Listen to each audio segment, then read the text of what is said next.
El doctor Robert G. Lee, un pastor bautista de la iglesia Bellevue de los años 1929 a 1978. Él solía hablar de un famoso compositor de música que amaba mucho al Señor.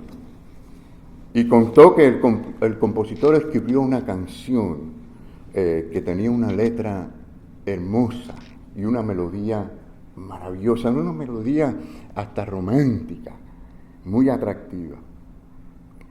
No demoró mucho en que un editorial secular le ofreciera una gran suma de dinero por esa canción, solo que debía cambiar una palabra de la canción. Es decir, el editorial le pidió que cambiara la palabra Jesús por la palabra amor. El compositor respondió diciendo: si dejas fuera a Jesús, has dejado todo fuera. ¿Cuántas personas no han dejado fuera a Jesús? Y hablando de las canciones, hay canciones escritas por cristianos que quieren hablar acerca de Dios, pero no mencionan a Dios ni a Jesús. Cuando Cristo es real en el corazón, mis queridos hermanos, la manera en que vemos la vida, la manera en que nosotros vivimos, cambia. Porque la gloria de Cristo no es para ser escondida, es para que se manifieste y sea conocida.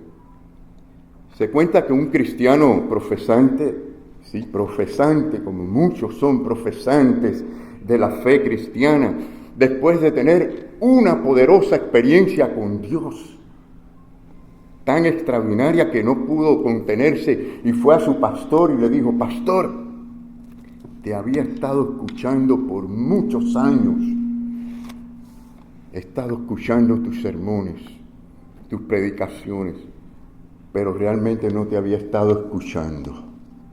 Sí, pastor, tú me has estado hablando a través de la palabra del Señor, las cosas que mi alma necesitaban escuchar, pero yo realmente no te estaba escuchando. Pero desde que Jesús entró en mi corazón, puedo decirte, pastor, que comencé a escucharte, comencé a entender dentro de mí, de mi corazón, lo que estabas predicando. Temo que muchas personas estén oyendo y no estén escuchando.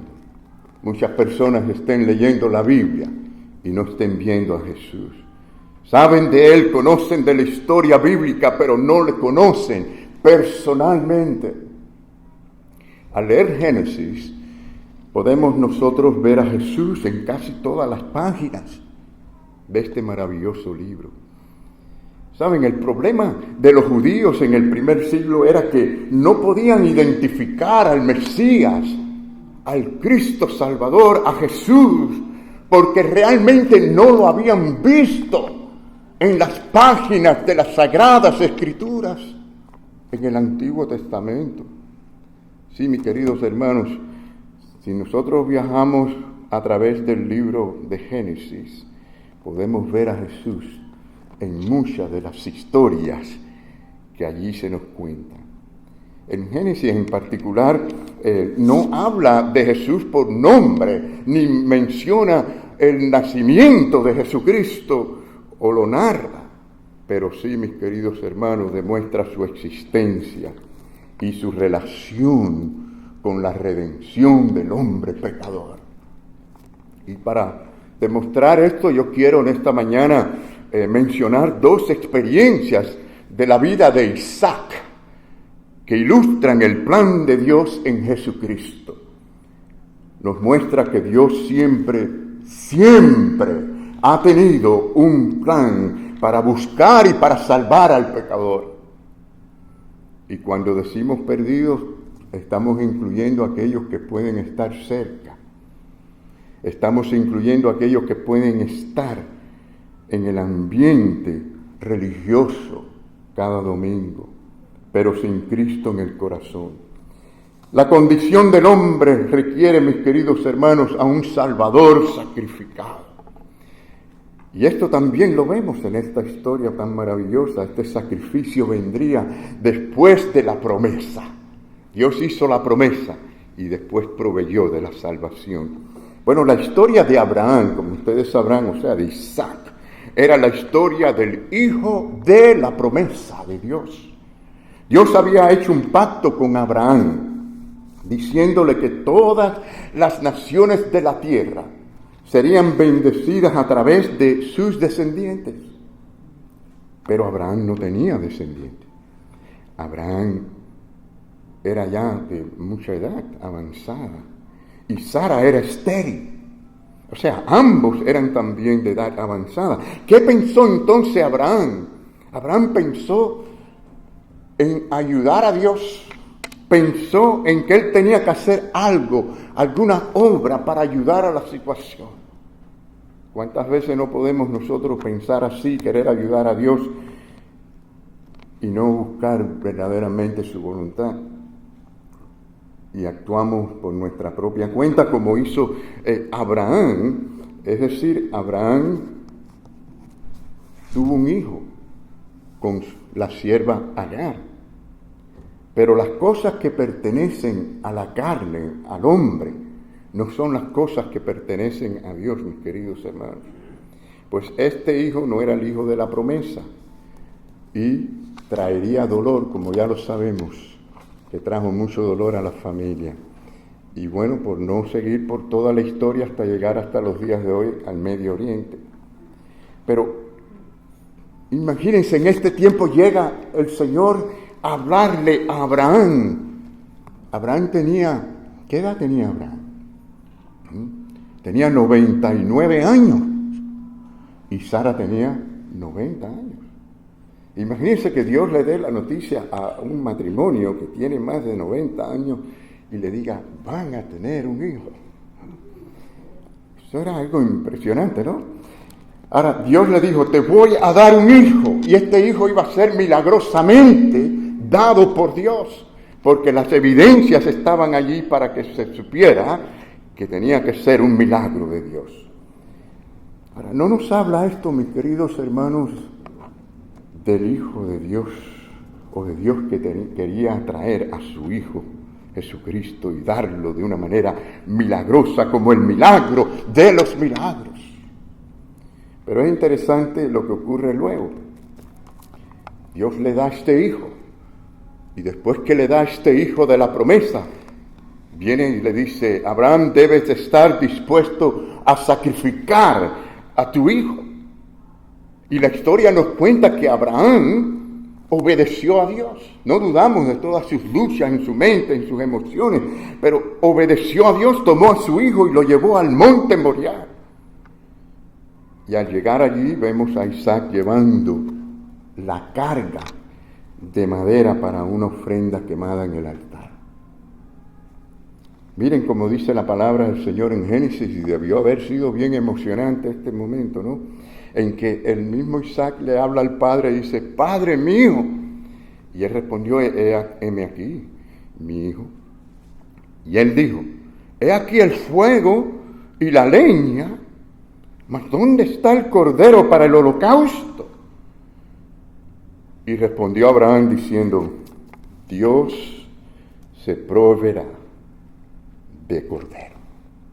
Dios proveerá. Mis queridos hermanos, ¿cuánto podemos decir amén? Dios provee, y Dios proveyó. La razón por la que Dios tendría que proveer de un cordero era por el pecado que destruye, que condena al hombre eternamente. Sí, mis queridos hermanos, era el peso del pecado. Isaac llevaba la carga del sacrificio. La ida de Isaac allí al lugar del sacrificio habla de la necesidad que tiene el hombre de ir hasta el Calvario y hallar libertad del alma. Toda la humanidad está bajo el pecado, bajo el peso del pecado. Si nosotros leemos, hermanos, este pasaje, ¿no?, a la luz de los evangelios, nos damos cuenta, como dice la palabra, por cuanto todos pecaron, están destituidos de la gloria de Dios. Pero también, si lo leemos a la luz de nuestra tendencia humana y social, podríamos juzgar a Dios como injusto al pedirle a Abraham que sacrificara al hijo de la promesa. Pero si nosotros miramos esto desde la perspectiva de Dios, es muy diferente. En el caso de Isaac, por ejemplo, que estamos hablando, al igual que cada uno de nosotros, merecíamos o merecemos morir por el pecado. Y él era pecador. Este joven era pecador y nosotros también, y la confirmación del pecado es la muerte. Como dice la palabra del Señor, porque la paga del pecado es muerte. Claro, hay una buena noticia a continuación, mas la dádiva de Dios es vida eterna en Cristo Jesús, Señor nuestro. Amén. Yo creo que no hay evidencia diaria más clara y dolorosa también de que somos pecadores que la muerte física. Mis queridos hermanos, esto es evidencia de que hemos pecado, todos hemos pecado. Y mis queridos hermanos, Isaac en su camino hacia su propio sacrificio simbolizaba la necesidad espiritual de la humanidad, una necesidad de salvación. Estaba bajo la carga del pecado, representaba allí la humanidad como pecador que tenía preguntas y no habían respuestas. Un pecador sin perdón, un pecador que necesitaba esperanza y no la tenía todavía. Ah, pero qué maravilla saber que Dios provee. Qué maravilla. Qué descanso en el alma cuando vemos que Dios ha provisto. La provisión de Dios es muy necesaria y es nuestra esperanza, mis queridos hermanos. Abraham e Isaac fueron al lugar que Dios había designado, ¿no? Al lugar que tenían que ir. El lugar del sacrificio, allí donde estaba el cordero, o iba a estar el cordero. Allí, pues, ellos aprenderían una tremenda lección de que era Dios quien iba a proveer para el sacrificio. Porque lo que el hombre provee no es suficiente. Dios tenía que proveer. Entonces Abraham construyó un altar, y una parte de la historia tan difícil debió haber sido cuando él ató a su hijo. Lo amarró y estaba listo para sacrificarlo. Y fue entonces cuando Dios le habló, mis queridos hermanos. Qué maravilla, ¿verdad? Y Dios, hay dibujos que ponen a Abraham levantando el puñal, pero no, eso no ocurrió. Lo que dice la Biblia es que él solo fue a alcanzar aquel puñal para hacer el sacrificio, y entonces le habló el ángel de Dios. Pero sí, mis queridos hermanos, allí en el altar vemos a Isaac como un símbolo de la humanidad bajo la carga del pecado, sin esperanza. Pero entonces Dios habló, y desde que habló ya no vemos a Isaac, sino que vemos la provisión de Dios. Dios suministró, ¿verdad?, como un carnero, dice la Biblia, con sus cuernos allí atrapados en un arbusto. Dios hace las cosas en su momento y las hace perfectas, puesto allí como sacrificio en el lugar de Isaac. Así que Dios estaba listo para quitar la carga del pecado de los hombros de Isaac. El carnero fue el sacrificio en lugar de Isaac. Entonces, hermanos, vemos que la fe de Abraham fue demostrada allí tremendamente al estar dispuesto a sacrificar aún a su propio hijo. Quizás por ese momento es que se ganó el nombre de padre de la fe. Fue algo extraordinario, ¿no? Y Dios proveyó por su gracia. Dios provee por su gracia. Puedes ver a Jesús en la historia, mi querido hermano. Puedes ver la obra que Dios, la que ya estaba desde antemano anunciando a través de esta misma historia. Dios estaba diciendo con esta historia que la nación que se levantaría, esa nación escogida, esa nación a través de Isaac, sería una nación lavada por la sangre del sacrificio de Jesucristo. ¡Qué maravilla, ¿verdad? Y muchos creían que todo iba a ser por la descendencia física, ¿no? Por la genealogía física. Pero después, a la luz de los evangelios y el conocimiento que el apóstol Pablo nos trae, aprendemos que es una nación de fe. Y así somos, nos unimos a la fe de Abraham a través de la fe en Jesucristo. Sí, mis queridos hermanos, aprendemos esta maravillosa historia. Y bueno, antes de tener a Cristo, ¿cómo estamos?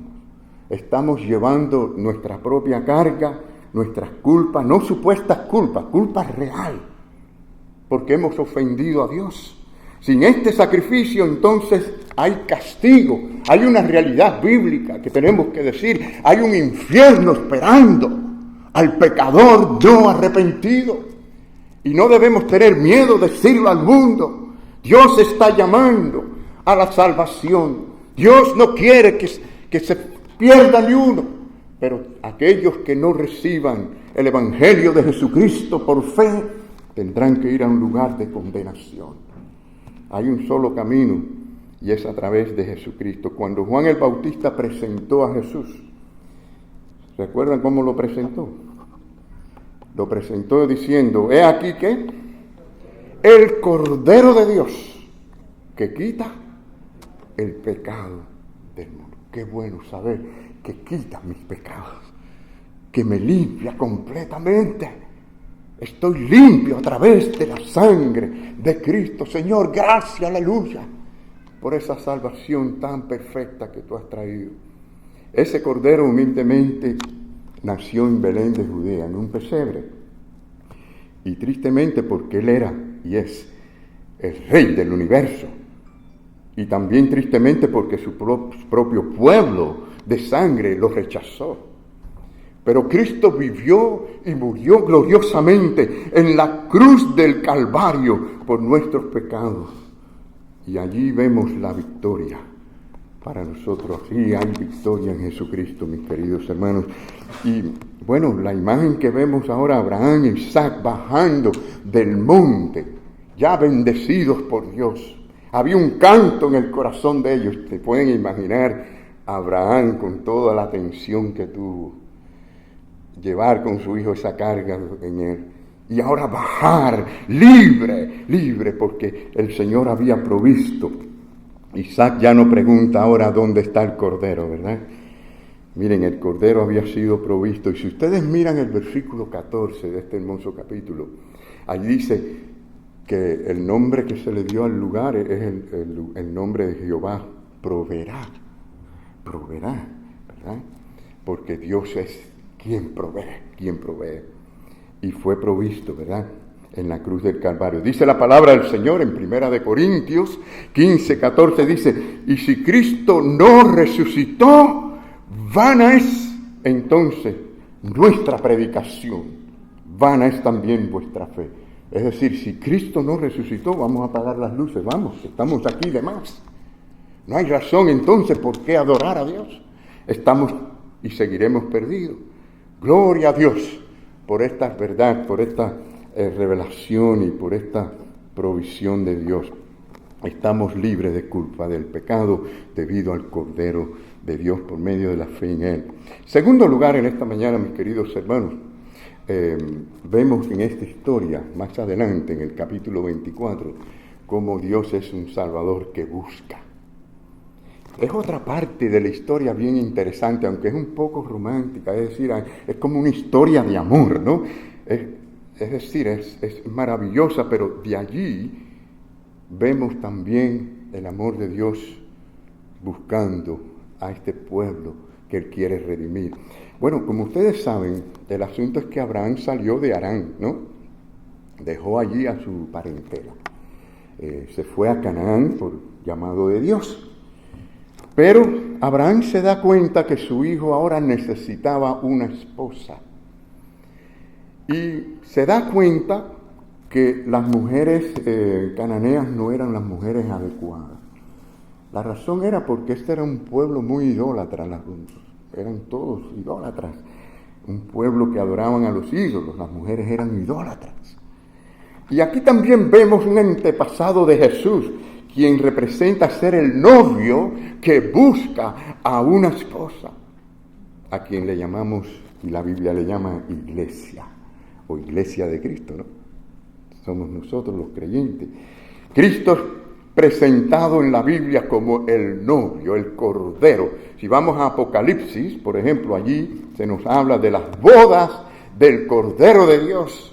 Es decir, Cristo y su iglesia. Qué momento más maravilloso será este en la eternidad, mis queridos hermanos. Dice, y el ángel me dijo, escribe, bienaventurados los que son llamados a la cena de las bodas del Cordero. Y me dijo, estas son palabras verdaderas de Dios. Amén. Bueno, volviendo allí a la historia de Isaac, él tenía que escoger una esposa adecuada, ¿no? Y vemos cómo el Espíritu de Dios obra para hacer esto posible. El Espíritu busca a través de nosotros, claro, de la iglesia, busca llevar el Evangelio. Ahora, Abraham envía a su siervo Eliezer, lo envía a buscar, lo envía a Harán, allí a regresar a Harán. Por cierto, esta familia donde ellos van, el padre de la casa era Labán. Esta era una familia que eran parientes de Abraham y de Sara. Y fue allí donde estuvo, es decir, tuvo el permiso de Labán para tomar a Rebeca como esposa de Isaac. Bueno, el relato da por sentado de que Rebeca había sido ya designada, escogida por el Señor, según la providencia de Dios. Sí, al principio, o sea, la madre como que no estaba muy en acuerdo, ¿no? La madre no quería que su hija se fuera. A los padres no nos gusta que nuestros hijos se nos alejen, ¿no? Pero tenemos que estar conscientes que nosotros no los preparamos a ellos para nosotros, sino para ellos mismos. Y ellos pueden tomar diferentes caminos. Por lo tanto, la madre fue así, pero ¿saben? Se le hizo la pregunta a Rebeca. Y esta parte es muy importante en relación con la iglesia. Miren, la respuesta de ella fue muy sencilla, pero muy poderosa. ¿Irás tú con este varón? Y ella respondió, sí, iré. Hermanos, ¿no es esta la respuesta de cada creyente cuando Cristo se le presenta y viene al corazón y decimos, sí, Señor, te seguiré? Por cierto, el nombre Rebeca quiere decir, o sea, la traducción, ¿no? Una cuerda con nudo corredizo. Yo sé que eso si lo decimos a alguien hoy, nadie entiende lo que estamos diciendo. Le mira a una muchacha, y tú eres una cuerda con ¿cómo se dice? Con nudo corredizo. Nos van a mirar bien extraño, ¿no? Posiblemente nos busquemos una bofetada. Pero esto era algo bonito. Esto era decir a una mujer que tenía forma, que tenía belleza física y que era una mujer encantadora. Pero claro, nos damos cuenta que la belleza más grande o principal era la que tenía interior. Y por eso leemos esta similitud allí mismo en Apocalipsis de la iglesia, de la belleza de la iglesia del Señor. Dice, y ella se le ha concedido que se vista ¿de qué? De lino fino, limpio y resplandeciente, porque el lino fino es las acciones justas de los santos. Bueno, continuando con la historia de Isaac, volviendo allí, estamos mirando allí Apocalipsis, a las bodas del Cordero, y regresamos a la historia de Isaac. Nos damos cuenta, mis queridos hermanos, que hay un Cristo glorioso y gozoso también.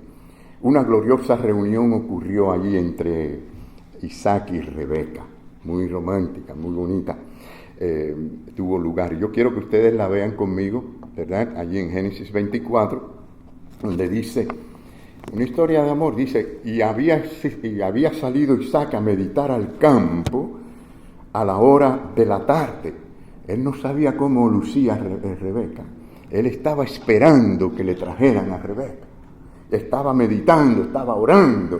No sé qué le habrá pedido a Rebeca, ¿no? Perdón, a Dios acerca de Rebeca. Pero dice que alzando sus ojos miró, y he aquí los camellos que venían. Y Rebeca también alzó sus ojos y vio a Isaac. Y dice que descendió del camello. Pero antes de descender del camello, dice la palabra, porque había preguntado al criado, ¿quién es este varón que viene por el camino hacia nosotros? Y el criado había respondido, este es mi señor. Ella entonces tomó el velo y se cubrió. Yo me imagino el corazón de Rebeca palpitando de emoción. Y también Isaac. Allí está el encuentro, mis queridos hermanos, de Jesucristo con el creyente, con su iglesia. La novia está lista. Si nosotros vamos allí a Apocalipsis de nuevo, los versículos anteriores a los que leímos, el versículo 7 al 10, hablan de esa novia lista. Y dice, gocémonos y alegrémonos por estas bodas del Cordero. Por eso hay gozo y hay alegría, mis queridos hermanos, porque nos espera una gran celebración. Ella ha dicho, sí, iré contigo, Señor, y te seguiré. La novia es la iglesia de Cristo, lo podemos ver con más claridad en 2 Corintios 11, Efesios capítulo 5. Jesucristo, el Cordero de Dios, es el novio, según Juan capítulo 3, versículo 29. Bueno, saben, en una boda la costumbre es enfocar el énfasis en quién, en la novia, ¿no? Normalmente en todas las bodas yo me doy cuenta que la mirada, el enfoque mayor está en la novia, en el traje y en ella, ¿no? En todo lo que ella hace.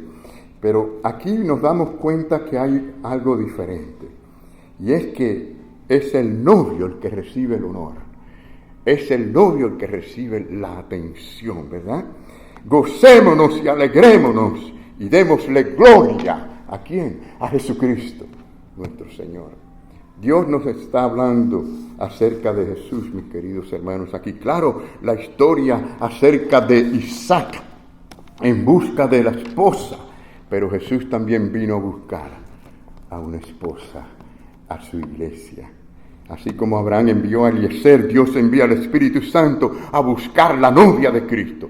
¿Qué hizo Eliezer? Bueno, él fue a la ciudad de Harán y contó a Rebeca, le habló a Rebeca acerca de Isaac. ¿No es eso lo que hace el Espíritu Santo a través de los creyentes? Va por todo el mundo y le habla a la gente acerca de Jesucristo. Dios no dejó a Jesucristo fuera en ninguna de las páginas de la Biblia.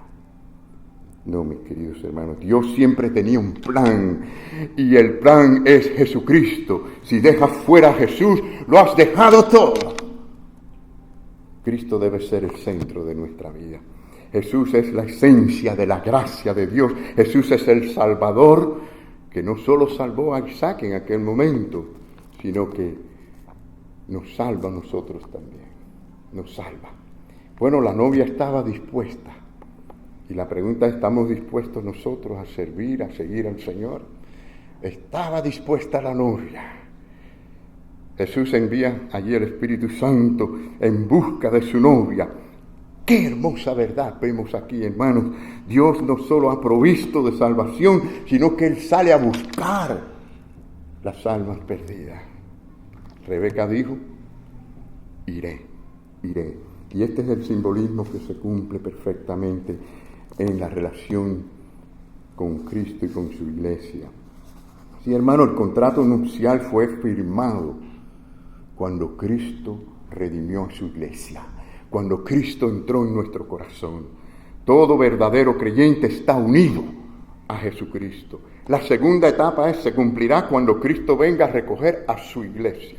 Y la tercera es la que vemos aquí en Apocalipsis, como estuvimos viendo, es en las bodas del Cordero. Que nos damos cuenta allí en Apocalipsis un cambio de nombre o de palabra, que ya no se le llama nupfi a la iglesia, o sea, novia. En este caso se le llama guné, que es ya mujer casada. O sea, estaremos ya para siempre unidos con Cristo, reinaremos con Jesucristo en las mansiones celestiales. La historia de Jesús es una historia, mis queridos hermanos, eterna. La historia de Jesús es historia eterna. No comenzó en el pesebre de Belén. La historia de Jesucristo comenzó en el mismo Dios, en Él mismo, en la eternidad pasada. Es una historia que fue incluida en el propósito de Dios cuando Dios dijo, sea la luz. Es una historia que se expande constantemente a medida que Dios toca las vidas de las personas en todas partes del mundo. La historia de la Navidad no está escrita, mis queridos hermanos, en las bonitas decoraciones de Navidad alrededor de nuestras casas y en los árboles de Navidad. No está escrita en los intercambios buenos de regalos que nos hacemos unos a otros. La historia de la Navidad está escrita en el corazón del creyente, del que tiene a Cristo como Señor y Salvador. Amén.